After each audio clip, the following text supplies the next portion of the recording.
Imagine a country so small, you could walk across it in under 10 minutes. It has its own king, its own laws, even its own army. This isn't fiction. This was Europe for hundreds of years. From tax-free republics to fortress duchies, the early modern continent was a chaotic puzzle of microstates. In this video, we uncover 6 of the strangest and most forgotten microstates in Europe's early modern era. The Republic of Cospaia, a country with no taxes and no government. The Prince-Bishopric, ruled by bishops for 800 years. The County of Waldeck and Permont sent troops to America for money. The Duchy of Bouillon, a fortress state with royal ambition. The Free City of Danzig, a trade powerhouse caught between empires and others like Saluzzo, Ragusa, and tiny priest-ruled states you've never heard of in early modern Europe. Roughly the 15th to 18th centuries, microstates were everywhere. They were the result of royal marriages, feudal inheritances, religious powers, and local uprisings. Some ruled a few towns, others just one. Stick around, because you want to believe how some of these lasted centuries, or how they vanished almost without a trace.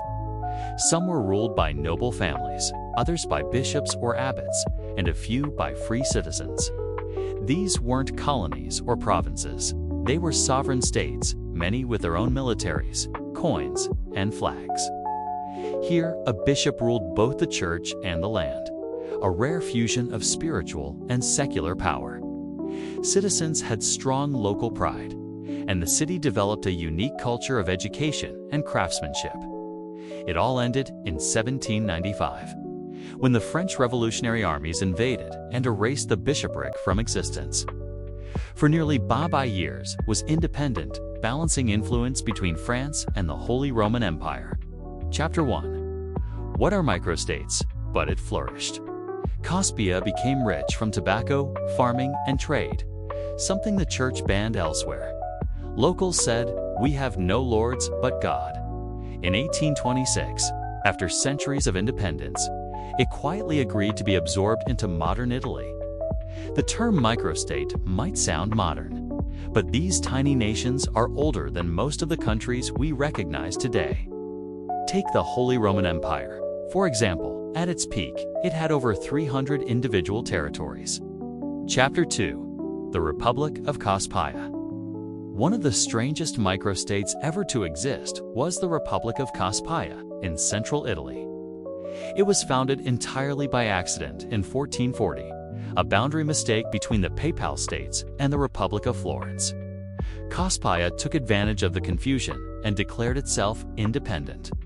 With no central government, no taxes, and no nobility, it operated in near-anarchy for nearly 400 years. Chapter 10. Prince-Bishopric of Another fascinating case is the Prince-Bishopric of what is now Belgium. It had its own laws, army, and even coinage. Chapter 4. The County of Waldeck and Permont in what is now central Germany.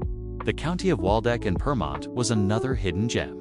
Though small, it maintained its own government, military, and even sent troops abroad, including to support Britain during the American Revolutionary War. Yes, soldiers from this tiny German state crossed the ocean to fight in a war they had little stake in. Why money? Waldeck rented its soldiers to the British Crown for a fee. Like many microstates, survival often meant compromise. Chapter 5. Other forgotten microstates. Microstates weren't just in Central Europe. The Duchy of Bouillon on the border of France lasted for centuries. It was free, then conquered, then free again, depending on who held more power nearby. It was technically independent and famous for its fortress, a key player during French wars. The Free City of Danzig, now Gdańsk in Poland, was a prosperous Baltic city-state with its own trade empire. And don't forget Saluzzo, Ragusa, Nysa, and the Obatial territories, places you've likely never heard of, but once shaped regional trade and culture. Chapter 6. Why did they vanish? So what happened to these fascinating microstates? Why did Europe forget them? The answer lies in war, revolution, and unification. Napoleon's campaigns in the late 1700s wiped out many small states in favor of larger, more centralized governments. These were real countries with real influence, erased not because they were weak, but because they didn't fit the New World Order.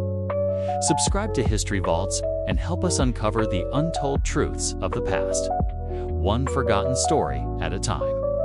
Sometimes it's about endurance, identity, and being too small to bother conquering.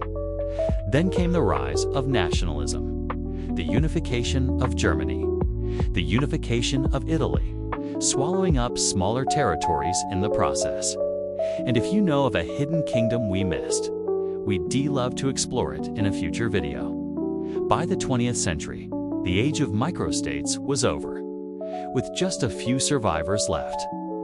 Chapter 7. Who survived? A handful of microstates managed to survive into the modern era. Places like San Marino, Liechtenstein, Andorra, and Monaco are relics of this fragmented past. They stayed independent by playing diplomacy well, often acting neutral in major wars or aligning with bigger neighbors when needed. Their existence today reminds us that history isn't always about the biggest armies or the richest kings. The forgotten microstates of early modern Europe tell a bigger story, that power isn't always about size. If you found this fascinating, imagine how many more hidden histories are waiting to be told. Which microstate surprised you most? Comment below and let us know.